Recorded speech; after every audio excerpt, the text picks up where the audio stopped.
There's stickiness right here that needs to be undone.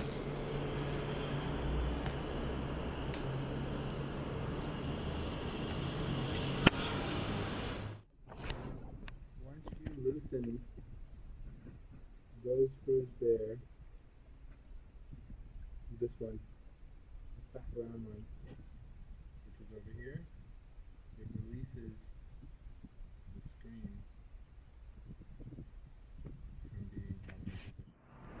Once you've taken the second screw away, you'll be able to maneuver the screen down, and on the other side is the one piece here that you have to undo the tape, keep it all together because you're going to need to tape it back to the new screen once you put it in place.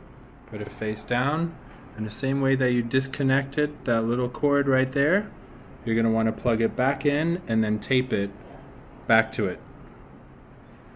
Now that all the screws are complete surrounding the screen, I'm going to reattach these screws, which are the fat ones here.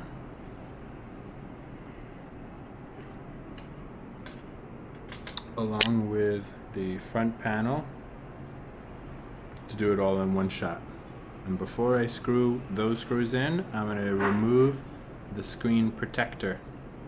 So you got to be very careful. For all those little screws in the corners.